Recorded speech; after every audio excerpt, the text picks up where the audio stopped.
Welcome back to All About Winning Daily Fantasy Sports. My name is Ty Patton. In this video, I'm going to discuss the quarterback strategy for Week 3 of the NFL. The main contest that I play each week on Draftkings is on the main slate. That's because this is where the biggest group of games is. This week in particular coming up, there are 13 games. This is also where the popular contest known as the Millie Maker is found, and that kind of speaks for itself why I like that one, $20 into a million, and I feel like my chance is just as good as anybody else's chance. The first thing that I do each week before I even start looking at any players is that I take a look back at the previous week, including what players used to win these contests. And I also factor in the Las Vegas lines. I'm primarily interested in the game totals. I highlight the games that have the highest totals. And the reason I do this is because I figure if they're going to be high scoring games, they're going to have the players that are involved in doing the scoring. That doesn't mean that I rule out all the other games. That's just a starting point for me. And looking back at week 2, that was the strategy that was used to win the $1 million. So before we get started into the week 3 quarterbacks, I want to take a quick glance back at week 2. The top 5 projected quarterbacks last week going into week 2 were Mahomes, Watson, Brady, Roethlisberger, and Prescott. Now the actual top 5 scoring quarterbacks were Mahomes with 35.62, Jackson with 33.88, Prescott with 28.66, Wilson with 28.20, and Brady with 24.66. Now it's interesting to note too that Brady with this 24.66 come in at number 5, but between 5 and 15, only 8 points separated those quarterbacks. Spending up at the quarterback position last week was the right strategy for the Millie Maker. If you take a look at the Millie Maker, the actual winning score had 231.12 points. His lineup was Mahomes at quarterback, Elliott at running back, Henry at running back, John Brown from Buffalo, wide receiver, Emmanuel Sanders, wide receiver, Robinson from Kansas City, teamed up with Mahomes, Kelsey from Kansas City, teamed up with Mahomes, Preston Williams from Miami, and the New England Patriots defense. If you take the salary that he used to build this, which he used all 50,000, divided by their points, you come up with about a 4.63 average as far as a value average, meaning their salary to get their points, what was the bet. So they were averaging about 4.63, which comes out to about 25.68 points per player to win that contest. Now, in comparison, the week before that, the highest score was actually 281.36 points. So if you combine them together, a 2-week example, you have an average score of 256.24. That's 28.47 points per player. An average salary of $49,950, so they pretty much using all their salary, and a little bit over 5.1 to the value. Now, as I mentioned, the next thing that I do is, after I look at the reason I didn't win $1 million, is I begin looking at the game totals and the point spreads. I also focus on home favorites. I like those. There's some different philosophies in building lineups. Some guys want to focus on players that they think are going to be on comeback mode, and sometimes that'll work out. But my particular strategy, I like home favorites. I like games that have high totals. This week, in order, Baltimore at Kansas City, probably the highlight game of the week. Kansas City is a 6.5-point favorite. The game total is 55 points. Houston at the Los Angeles Chargers. Chargers a 3-point favorite, 48 game total. Detroit at Philly. Philly is a 7-point favorite with a game total of 48. Giants at Tampa Bay. Tampa Bay is a 6.5-point favorite with a game total of 48. Now, going into that, the news is that Jones, the rookie quarterback for the Giants, is actually going to be starting this week. So his first NFL start is going to come in Tampa Bay, which their defense is questionable. So that's something to keep in mind as far as game total. Miami at Dallas. This is probably one of the largest point spreads I've ever seen. I think I read something where Dallas actually 30 years ago was an even larger favorite. But going into this game, Dallas at home, 21.5 point favorite with a game total of 47.5. With the way Miami's playing, for that total to get up that high, Dallas might have to score 48 points. Miami is really struggling. Atlanta at Indianapolis. Indianapolis is 2.5 point favorite with the game total of 47. Carolina at Arizona, game total of 46.5 points. There's some speculation about Cam Newton this week, possibly sitting out. I was listening to a show earlier today, and they were talking about that. He just doesn't seem right. His throwing motion.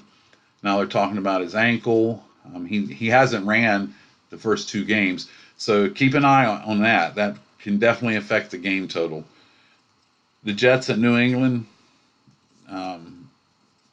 game total of 46, and the Jets New England is a large favorite as well. The other lower scoring games, New Orleans at Seattle, 44.5 point total. Bridgewater will be filling in for Breeze. Breeze went down with the thumb injury last week. They're expecting him to be out 6 to 8 weeks. Cincinnati at Buffalo. I couldn't find a total on this at first, but I found a total, but the spread that I had actually had no line. But I believe Buffalo's actually a 4.5 point favorite at home with a game total of 44. Pittsburgh at San Francisco. San Fran is a 7 point favorite. Game total is 43.5 points. Ben Roethlisberger went down last week. Rudolph will be starting, and that could affect the total of the game. It's one of the bottom three totals. Denver at Green Bay. Green Bay is a 7.5 point favorite at home with a 43 point total. And Oakland at Minnesota. Minnesota's an 8 point favorite at home with a 42.5 point total. I was digging through the statistics, and I didn't do this last week, but I was just curious. And we have a 2 week example now, and I just wanted to look. And I found some interesting stats that I wanted to share with you heading into week three. It actually helps you make the strategy even more confusing, but actually the statistics definitely tell the tale of what's going on so far in the NFL. The top scoring teams are Baltimore, New England, San Fran, Kansas City, and Dallas. Obviously, the quarterbacks are Jackson, Brady, Garoppolo, Mahomes, and Prescott. They have played the teams they have played, though, have a combined record of 2-18, and all these teams are undefeated. The quarterback with the most passing yards going into week 3, Mahomes. And number 2 was really interesting. Hometown guy Andy Dalton is number 2 with 686 yards. His efficiency is not up there, but he has, and he's thrown the second most amount of passes too. He's thrown 93 passes in 2 games. That's due to game script. Being behind, you can forget pounding the ball using Mixon, and you got to go to the air to catch up. Prescott's number 3 in passing yards, 667. Jackson from Baltimore, surprising.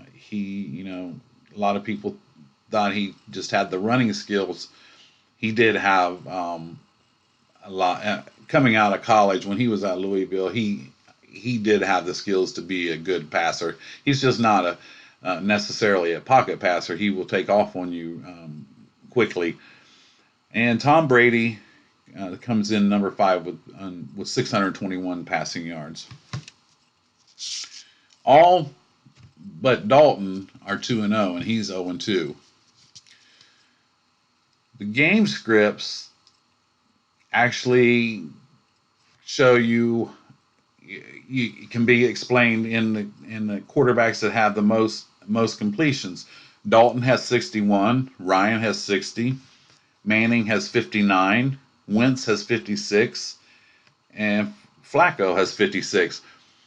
The reason I say they would have the most completions is because if they're behind, they're probably going to be putting the ball up more. That doesn't mean they're more efficient because they've thrown way more passes than everybody else, but they're probably going to have more completions too. As I said, the quarterbacks with the most attempts so far are Murray from Arizona with 94, Dalton with 93, Eli with 93. It's looking like that's what he's going to have for the year since he's getting ready to sit down. Ryan with 89 and Newton with 89. Now their combined records are 1 win, eight losses, and 1 tie. So it just goes to speak. I was looking for correlations and I found it. The quarterbacks with the most attempts and oftentimes the most completions aren't necessarily the best quarterbacks, because the best quarterbacks are the ones with the high efficiency, resulting in touchdowns and obviously the winning records. But like I said, the 5 quarterbacks with the most attempts, their record right now is 1 win, 8 losses, and 1 tie. I just felt that was interesting and some other things to consider when building lineups. For week 3, early on, I have highlighted the following players, games, and their quarterbacks. Baltimore, Kansas City. Lamar Jackson at Patrick Mahomes. Patrick Mahomes is phenomenal. I didn't know if he was a one-year wonder. I did actually take a long look at his last couple games, and he's human highlight reel. With that being said, so isn't Lamar Jackson. And this game is setting up to be very interesting because this is definitely a tougher defense than Kansas City's faced so far. They've played Oakland and their first game at Jacksonville. Jacksonville's defense is a little bit formidable, but not as good as it has been in the past year. But this is going to set up to be a very interesting game because Kansas City's defense isn't that great, but Kansas City's offense is. Houston at the Chargers. You're going to have Deshaun Watson at Phillip Rivers.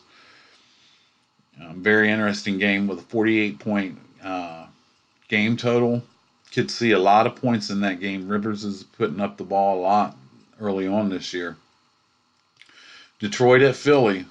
This is interesting. They got the game total at 48. I know Vegas isn't in the business of giving out money, so I follow the totals and the spreads, but it's interesting with Philly's wide receivers that went down last week. They were using some guys that were pretty deep on the bench. I think at one point all 3 starting wide receivers were out of that game versus Atlanta, and it did affect the outcome of the game. And Detroit has Darius Slay back there, so he could potentially take out their best receiver, and now you got Wentz with a bunch of backups. I just think that might affect the game total. Miami at Dallas.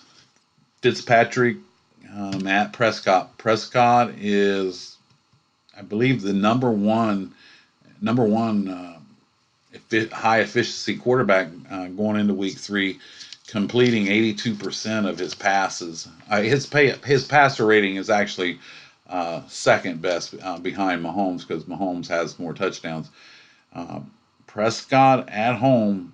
Last week, I'll be honest, I thought Fitzpatrick might do some Fitz magic and in garbage time rack up some points against New England. That did not happen, and I pretty much learned my lesson, and I am definitely not interested in Fitzpatrick at Dallas. Dallas's defense is very formidable, and I believe this is going to be a very long third game for Miami.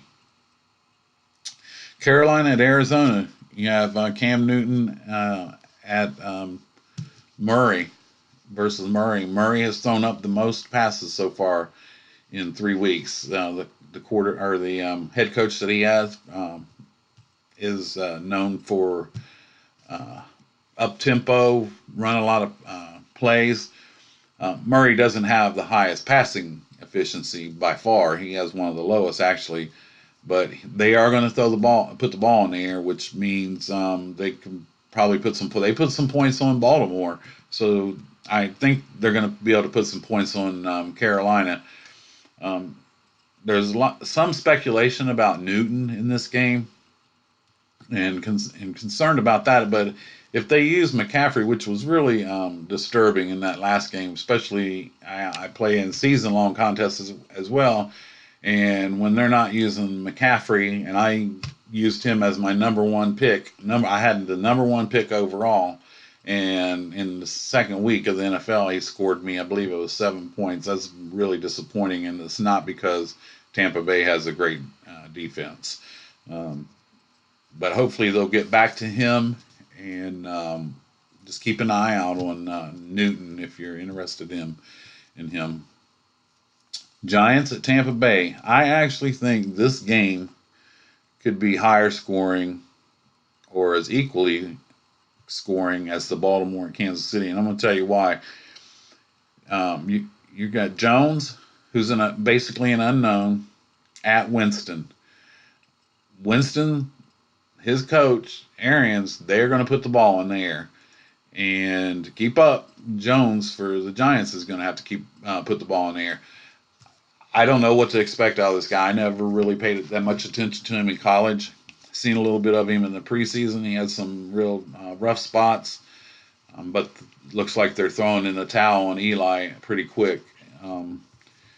If he manages the game, leans on Saquon Barkley, he probably do well. I'm just concerned, that this game could get out of control, and then you could see Jones in comeback time, garbage time, putting together some statistics to make the score, reasonable. But I really feel like that total, this could possibly be one of the higher scoring games this week. Atlanta at Indianapolis. Matt Ryan at Brissett. This game has a 47-point implied total, and I believe it's going to be high scoring as well. Brissett, has played well the first 2 games, and we know Ryan is definitely going to put the ball in the air. Indianapolis has been difficult to run the ball on right now, so you can see Ryan, airing it out to Jones, Ridley, Sanu. The last game that I have on here, separated by total, is the Jets at New England. Now, this is another game similar to Dallas. It has a 46-point total, and I watched that Monday night game the other night, and against Jets versus Cleveland, and I truly believe if that total hits 46, probably New England's going to have to score all 46. The Jets are a mess now with the quarterback situation. You have Darnold down with mono. Simeon took that awful hit on his leg, and he's out. So now it's Falk. They said Falk was very accurate in college, and I guess we'll see in New England. You can see a situation where New England just it's pretty obvious what they're going to do. They're going to try to take out Le'Veon Bell, which is what New England does. They try to take away your best player.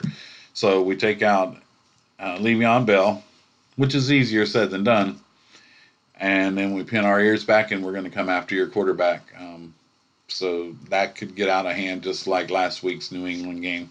New England's looked really well in the first couple weeks. Miami is basically a bye for each team that gets to play them. I'm not sure if they're going to win a game this year. So the top projected quarterbacks in week 3 are going to be Mahomes, who's a home favorite with a game total of 55. Jackson, who's playing against Mahomes, is an away dog with a game total of 55. Brady at home with a game total of 46 versus the Jets.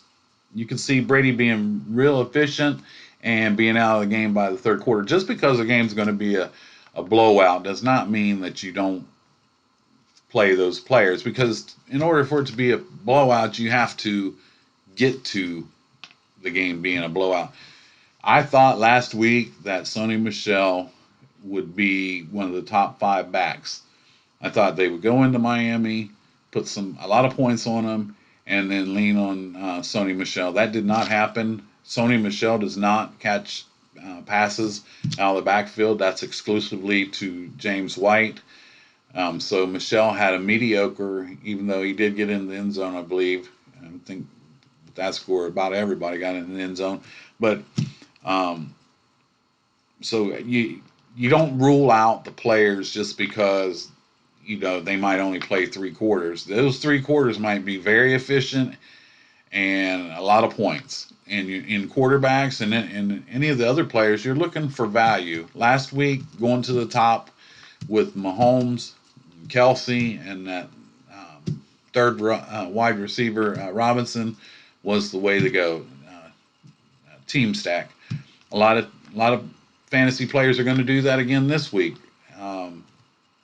But I'm going to take a deeper look into the numbers and try to differentiate myself a little bit, so I can have a chance to not only compete, but have a chance to place, which I've done in the past, and I've done that by being different. Mahomes this week, Baltimore's pass defense was number 10 against the pass last year. Jackson is going against Kansas City's 26th ranked defense. The Jets, Brady's going against the Jets. They were number 18 against the pass last year. And the reason I'm saying last year is we only got a 2-game example. Some of these teams are already making their mark for themselves. Like the next one's Prescott versus Miami. Miami was number 27 against the pass last year. They're number 38 out of 32 this year against the pass. And Ryan, Indy was number 8 last year versus the pass. And another thing, even though he didn't play defense, Andrew Luck affects offenses. Andrew Luck being gone affects the offense as well. It takes away some things, and it does affect your defense. If you're on the field more, you're turning the ball over more. Right now, Brissett has not done that, and he's playing well. But Indy, like I said, Indy did have the number 8th rated pass defense last year. Outside the top 5 that I just mentioned of Mahomes, Jackson, Brady, Prescott, and Ryan, there are some quarterbacks that I think have decent matchups and might be sleepers, but they have lower salaries. One of them that's a home favorite is Josh Allen for Buffalo, playing Cincinnati. Cincinnati was number 29 against the pass last year, and they've been run on really well this year, which Josh Allen runs the ball too. Someone was comparing him to Cam Newton today. So, and they're 2-0, and they're at home. They do have a formidable defense, and I could see Allen hooking up with John Brown a couple times in that game, and also using his legs. Their running game is Frank Gore and Devin Singletary. So that's kind of a sleeper pick as far as he's only $5,900, and when you're trying to fit the top salary guys in running back and wide receiver positions, if you can spin down at quarterback, you can sometimes fit those other positions in. If you spend up at quarterback, you're going to end up spending down somewhere. And well, last week the guy actually spent down at wide receiver, and the combination that he had was just phenomenal. I mean, good for him, $1 million in his bank account. But that's what it takes. Be different and find value when you're building your lineups, and use a game script. Script. Don't just guess. How do you think the game is going to go? How do you think it's going to play out? Not not that that's how it's going to be, but if you have a game script, you stick to it, and you fill your players in accordingly, it does give you a better chance, especially if that game script plays out in a lot of the positions. Second quarterback that I'm interested in at $5,500 is Matt Stafford for Detroit. Philly's defense was number 28 versus the pass last year. They got lit up the other night by Matt Ryan, uh, especially Julio Jones there at the end. So Stafford, he's an away underdog. He's 5,500 points. But remember, the top five scoring last week, except for one, and that was Lamar Jackson. The other four were away quarterbacks. Another home dog, or he's actually a favorite, is Brissett at home versus Atlanta. Atlanta was number 30 against the pass last year, and Philly didn't have it easy running the ball against Atlanta. Wentz put the ball in the air against them, even with backup receivers, and you can see a situation where Brissett is to keep pace. Atlanta's going to put some points on the board to keep pace, putting the ball up to T.Y. Hilton and Ebron. Another away dog, and I mentioned him earlier, is Jones. The thing about Jones is we don't know what to expect. And the New York Giants offense runs through Saquon Barkley. We all know that. But dump off passes count as passing stats. And if you get Saquon enough touches, he's gonna break one or two. So Jones is an unknown. Tampa Bay's defense is not unknown. They were number 31 against the pass last year, and if they're putting points on the board, because the Giants' defense is definitely bottom of the barrel, if they're putting up points, Jones is going to have to put the ball in the air, and so he could be a sleeper. He's $5,000 on the salary. He could definitely save you a lot. Don't see him outscoring Mahomes. So, the players that you pick to score the points definitely are going to have more value than what Mahomes has. But Jones is a sleeper. Russell Wilson at home versus New Orleans. He's a home favorite. New Orleans was the worst team against the pass last year, coming in at number 32. Jared Goff had his way with them last week as well, and that was a game too. It was affected by Breeze going down. That just affects the whole game overall, the strategy, and but Goff did pick them apart. Wilson's out of this list that I have is one of the more expensive ones at 6,300, but he's definitely in play at home. And the last one I have with the good matchups outside the top five are Winston for Tampa Bay and the Giants pass defense, number 25 last year, and absolutely are getting shredded this year in the first two games. Prescott really lit them up, but you can see Winston finally putting a really good game together. And if the Giants, now what has to happen here is you got to get the Giants to score a few points so that Tampa Bay keeps throwing the ball. And they like to throw the ball a lot. Barber had a decent game last game. They're not going to rely on Peyton Barber to carry their team. And if they get a big enough lead, you could see a situation where they use Barber and Jones. But if the Giants can just score just a little bit, And that's another thing when you're factoring in these games. Um, if you using game script, if you can get the game to go where there's they're not so out of reach that the team has to rely on their they can just switch to the run game and pound the ball. But in this particular game, I think the Giants might be able to score some points. Barkley is a threat.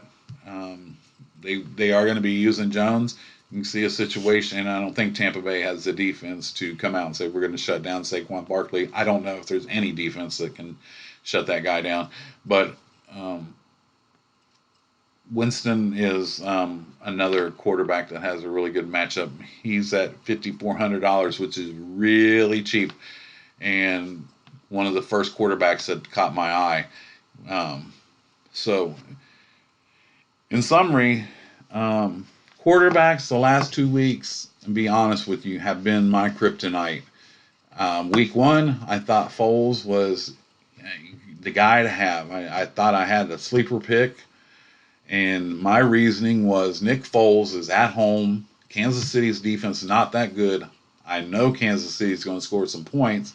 So Foles is going to have to put the ball in the air. They might originally started out the game plan to use Fournette, try to control the game by keeping Mahomes on the bench, but that didn't work out. And then Foles breaks his wing, and off he goes. And all my um, pretty much my contests were ended with that one. I had him in a lot of lineups, and I used him to free up a lot of salary to play in other places. Last week, I liked Roethlisberger a lot.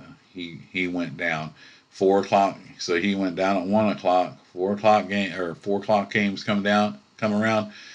Some of the players I had left included Breeze. I was really high on Jared Goff, though. I was high on both, going both ways, and using a lot. At 4 o'clock or last week, I used a lot of players from the 4 o'clock games, but Drew Brees goes down, and it you cannot predict any injury. So that's just part of the game. That's part of fantasy football. Is part of any game. Injuries happen. You move on. But for me, the last 2 weeks has just so happened been the ones that I was interested in. Now in my season long, I got Garoppolo, and I took a chance on Murray. So, and I did that based on their season long strength of schedule. That's how I picked my quarterbacks for my season long, and I usually wait on that. But that's something totally different from daily. Season and daily are two totally different games. So this week I tried to expand the player pool a little bit more to include a few more value quarterbacks. With that being said, this week's player pool is going to have Jackson from Baltimore. We talked about it, the highest total on the board. I like him. This may sound crazy. I like Jackson better than I like Mahomes this week because of the defenses. And Jackson is putting the ball in the air, accurate, and he can be very dangerous with his feet. Mahomes, I have Mahomes under Jackson. You always have to consider him week in and week out. The guy's phenomenal. In this particular week, though, I truly feel that he is under Jackson. Prescott from Dallas at home against Miami. The one thing that does concern you with Prescott this week is Dallas offense does run through Ezekiel Elliott, and he could have a major share of the game this week as far as carries. And if they get a few scores up, Dallas doesn't mind at all handing the ball off and running out the clock. So I'm not sure if Prescott will get there. One thing that could affect Prescott, and it can affect any quarterback, is if you get your defense scores, you score a touchdown, then your defense scores a touchdown. um, then you can go. You're building a lead. The game might be getting out of hand. You can go to your running backs, give Zeke a bunch of carries, let him rest, bring in Pollard. The game could go that way. I mean, depending on Miami coming out and keeping the game respectable is not a game script option that I'm thinking about. I'm either going to go Prescott using Cooper and the other targets that he has, Cobb and Smith now, since Gallup's out. Um, Prescott putting the points on the board through the pass and then coming back with Elliott, or not using Prescott and putting Elliott in. Elliott's going to get the yards on the ground. Elliott's going to punch it into the end zone and catch a couple passes out of the backfield. I would not play them both together. That's just my strategy. And even though this is, it's got a high total and they're favored by so many points, I'm scared of how that game script may go. Russell Wilson at home, um, home favorite against the Saints pass defense. Hopefully Bridgewater can put some points up, make the game script where Wilson puts the ball in the air a little bit. He hasn't been running as much, but he's been very efficient. I was looking at that earlier. His efficiency is in the top 10. So he's definitely in play at 6,300, which is $1,300 less than Mahomes. And that's another reason too that I like Jackson a little bit more than Mahomes, and he's $600 less. As I mentioned, Josh Allen from Buffalo, home favorite, $5,900. I can see him putting some points on the Bengals and a scrambling quarterback, another one that can get you with his feet. Matt Stafford from Detroit, just like that overall matchup against Philly, and I think Galladay for Detroit's going to give Philly some problems, and Philly's going to score against Detroit. I'm sure of that, but I don't think that. I do think that Stafford will be able to put some points up against their defense, like Ryan did. Brissett at home, his price, and I just feel like he's in play. He's been playing really well. This game, first game at home as the starting quarterback, and I think he's definitely in play at his price, $5,200. And we had mentioned Jones and also Winston Jones from the Giants. Got a big question mark on him. I'll be honest, I'm probably not going to be having Jones in any of my lineups, but he could be playable in the right game script. He could be a guy that you could use. And obviously Winston at $5,400. And I have a star by his name. I like the game script. I like the matchup. I like the price. He kind of checks all the boxes for me. So with that being said, the way I did it last week is I did a quarterback show, a running back show, a wide receiver show, tight end, defense, special teams show. Then we wrapped it all up, put it in a big, nice, with a nice big bow on it. And on Sunday, we had some really good picks. I showed you that in my previous show. And so I'll be back soon to do the running back strategy, and we'll start working on building these lineups. I was looking real quick. I just happened to see this on my Draftkings contest board. Tom Brady with a question mark beside his name. Yeah, he was limited at practice Wednesday. Yeah, they have you follow or listen to the injury report. The Patriots are one of the best at finagling it. I wouldn't put a whole lot into that. Cam Newton, there's his question mark too. I talked about that earlier. Rivera has yet to make a determination about Newton's foot status for Sunday's game in Arizona. So that's definitely something to keep an eye on. And, when you're building your lineups. I don't like using any players with questionable tags or any of that. If they come in, they play 4 or 5 plays and get banged up and they're gone. It's just a rule that I use myself. And of course, down here you got Breeze out, Roethlisberger IR gone for the year, and Sam Darnold out. Hey, he was actually out with should be ready to play in week 5. So a few more weeks for him. But I will be back soon with the running back show. Thank you for joining me. If you'll hit the subscribe button, I appreciate it. Like button. If you got some value out of this, of course, you won't know if you got value until next week. And drop some comments below. Give me some information, what I can do better, what you like, what you don't like. And I'll see you the next time. Thanks a lot.